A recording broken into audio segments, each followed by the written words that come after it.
yazrahu hari para motamallahu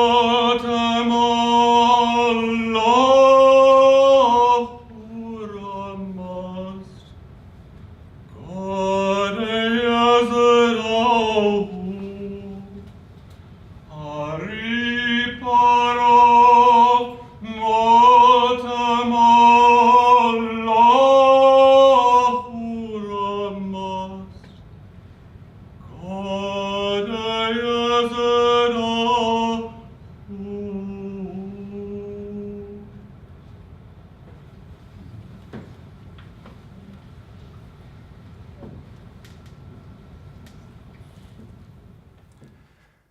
Surreal.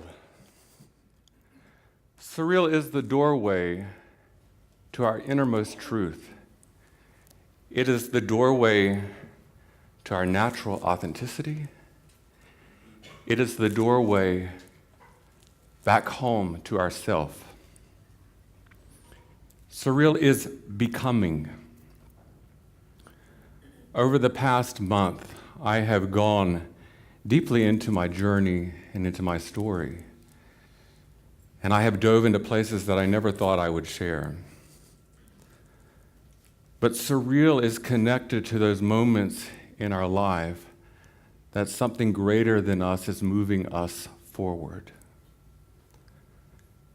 As I was deepening in relationship with the Word, a quote by spiritual master Meher Baba came to my consciousness. Seek a reality deeper than the changing forms. Seek a reality deeper than the changing forms. I would like to invite the whole room to just settle into their bodies and close their eyes for just a brief moment. Feel your feet on the earth. Feel your breath drop into your lower bellies. Feel the body wanting to come alive. I want you to go into your journey. What are the places in your life that are constantly changing? Maybe it's the food that you eat. Maybe it's the way you take traffic to work. Maybe it's the bills that you pay. And go a little deeper. Maybe it's the places that you have lived, or the houses that you have been in, or the relationships that have been there but have ended, and new ones have begun. And let's go a little more deeper. Maybe gender and race and sexuality and languages and the countries are all part of that changing form. And I want you to put all that you found into your right hand. And now I invite you to go a little deeper. What is that one truth that your body and your heart and yourself is waiting to hear, to come alive? That one truth. And put that in your left hand. And I'd like to invite you to come back to the room.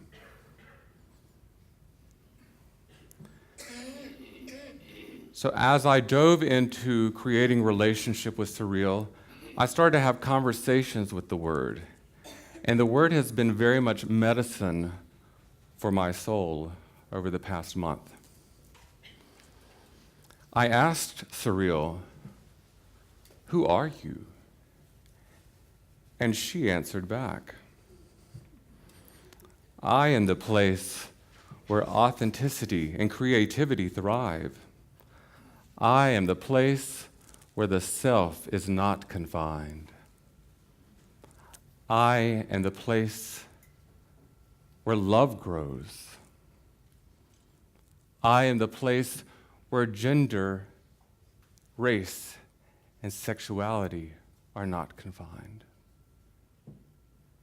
I am the place of belonging, and in that place, I ignite hope. I am surreal. Surrender and surreal is part of the doorway to those deeper realities. So my story begins with this box, the part that I'm sharing today. This was my grandmother's jewelry box. Now, my jewelry box. My first memory of this box goes back to age 6. At age 6, I remember running down the hallway towards my grandmother's bedroom and walking in. And the only thing that I could see in that whole entire room was this jewelry box. It was as if there was a treasure chest, and I was about the same height of it. And I remember looking at it and feeling so much love come off of the box. It was like a magic portal into my grandmother's world. And I opened the box, and I saw one necklace that was calling for me. And it is this plastic strand of pearls. And I could not wait to put it on and look at myself in the mirror. I felt so beautiful and natural and feminine and elegant. It was as if the whole world became about play and fun and magic and creativity and authenticity. But then I heard someone walking down the hallway. I quickly took off the pearls, put them in the box, shut the lid. And in that quick of a moment, I made the belief that it might not be safe to be my natural self. This is what my life looked like for the next 30 years.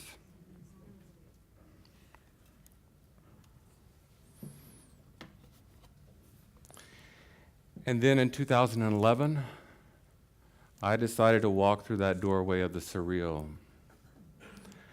I was in two worlds at that time. I was in academia, and I was in the world as an opera singer in the opera business. I had come to a point in the opera world where I felt confined. I felt like I couldn't really be my true self on stage. I can't tell you the times that I heard, "You can be gay, but not too gay," especially on stage. And that their opinion of how masculinity was in the world dictated what they wanted to see on that stage. And I did not feel that I could really step in to my true craft and my creativity and be confined in that world. And then in that other world of academia, I had just finished my coursework. I passed my qualifying exams of my doctorate, and I was officially in that all but dissertation phase. And I had no idea what I was going to write my dissertation on. I felt very stuck in my life, two worlds that didn't reflect what I wanted, to be honest.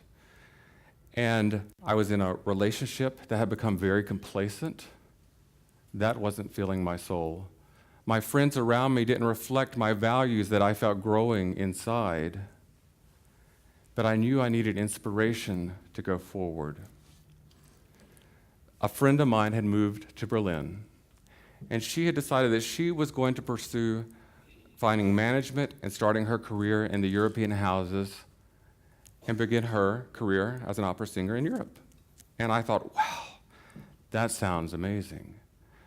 I can't really feel like myself here in the States. Maybe I can feel like myself there. And she reflected back to me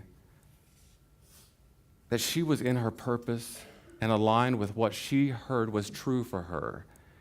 And it reflected back to me that I was not in alignment with what I wanted to do and that I needed to search that out. So I did what any crazy person would do, and believe me, it looked crazy. I sold everything I had. I left that partner. I ended friendships that I had had for decades that no longer reflected what I wanted to find. And I moved to Berlin. That was a tough move. I was in another country, speaking another language, trying to find how the opera system worked there. And I went and sang for a few managers, and 3 of the agents said, "Great voice, but you're not in your body." And that was very surprising for me because I had always felt that I had had a good relationship with my body. But on some deeper level, that felt true to me. So I found a breathing coach that worked with opera singers, getting them into their breath and getting them into their body. And after that first session, I could really feel myself in my pelvic floor, in my lower abdominals, and I could feel my feet on the earth finally. And I thought, why has it taken me so long to understand that information? But then a few days after that, I could hear the breath starting to speak to me.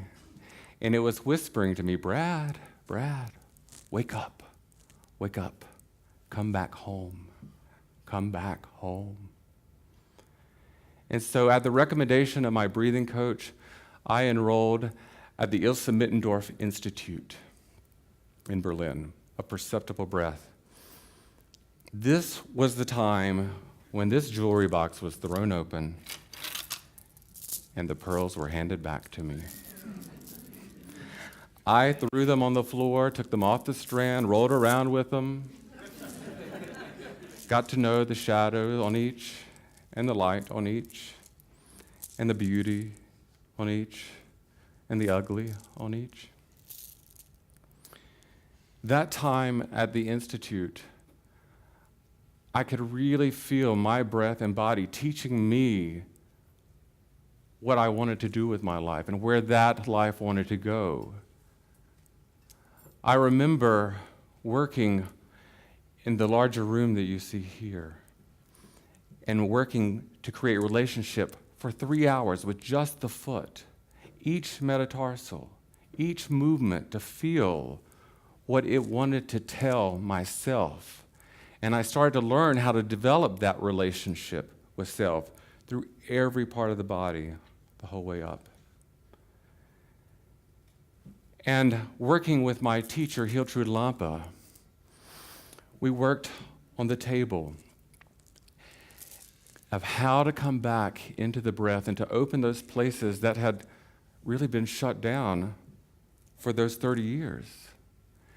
And she asked me, Brad, have you ever introduced yourself to your breath? It's waiting on you. And I said, no. She said, introduce yourself. That is where the power of your soul lies. And that was one of the most vulnerable moments for me. She left the room, and I sank into that. And I could feel the vulnerability of that 6-year-old saying, thank you for bringing me back home. But I could hear the call to come back to the United States because I hadn't finished the doctorate. And I was in Berlin for like 2 years and still hadn't finished the doctorate, just learning about the breath and the body, creating relationship. So I needed to find a place that I could write a dissertation that would inspire me, that would be beautiful, And Asheville was that place. Another doorway to the surreal. That was hard. Everything that I had loved in Berlin, the city, the people, my relationships, my neighborhood, gone. And I grieved a loss like I had never grieved before. That loss of feeling alive in my body and feeling love. And so I had moved to Asheville to write that dissertation, but I had no desire. Some days I couldn't even get out of bed. And there were some days that I felt so alive. And so I began searching for elders that had trained in different traditions, in Peruvian traditions. And I found those elders. And then I found elders that had been in the Native American traditions. And they started teaching me about what it meant to come into oneself and what it meant to come into your own set of pearls.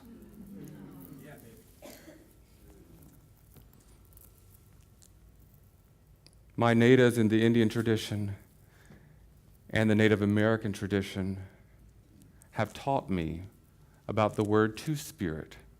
I'd never heard about that word two-spirit before. What was that? But they gave me a place to step into that felt like home. A two-spirit was one that embodied both the male and female as their medicine, both those masculine and feminine traits, so that they could step in a way where they could really be themselves. And for the first time, I started getting those reflections back to me that felt like that aliveness that I felt in Berlin. And I finally had the inspiration to write the dissertation and do the research.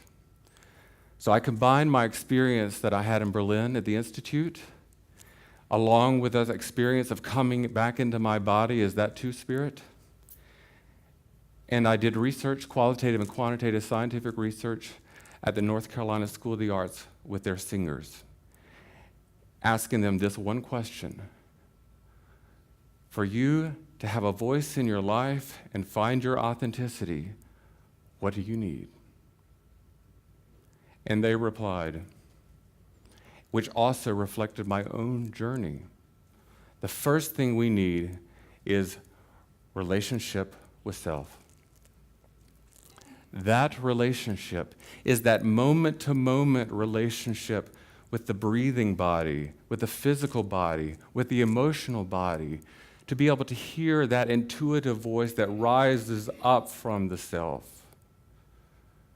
The relationship with self is the strand that holds the pearls. The second thing that they needed to have a relationship with self-confidence. They needed to be able to grow their self-confidence so they could step into their purpose. And their self-confidence was how they valued the necklace as a whole, how they valued the ugly, the beautiful, the shadow, the light. But where their real truth, self-worth was coming from was that relationship with self. If they could step into their self-confidence and know that the strand was holding that, they had a better chance of stepping into their voice. The third thing that they needed was vulnerability, to see vulnerability as the way into creativity and the way into their authenticity, and not as something that is bad or wrong.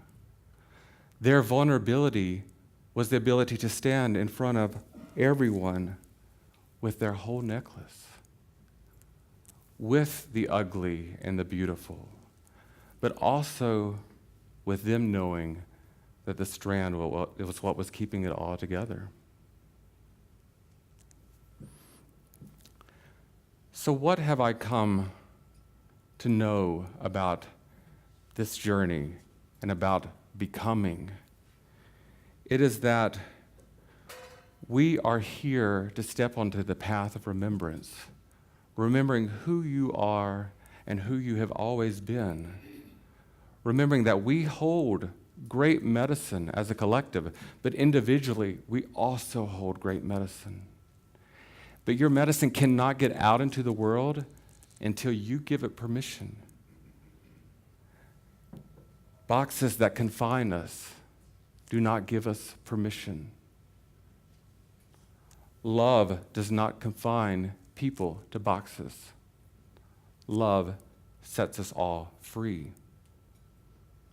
So where in your life, when you leave today, where in your life is the box?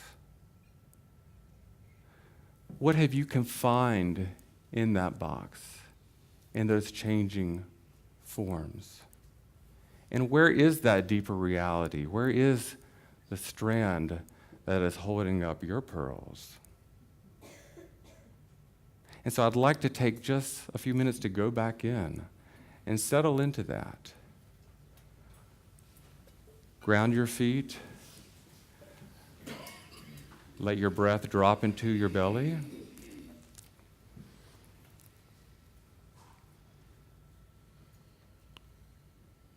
What is the box that is confining yourself? And what would it be like for that box to completely fly open and you allow all of you to be seen and heard? And what is your own necklace that is waiting in that box for you to grab? What is calling out to you to come back into relationship? And what would it look like to put on your pearls? And I would like to invite you all back to the room. So this is all about becoming. Become that place where authenticity and creativity thrive. Become that place where the self is not confined. Become that place where love grows. Become that place that is not confined by gender, race, nor sexuality. Become that place of belonging. And in that place, become surreal. Thank you.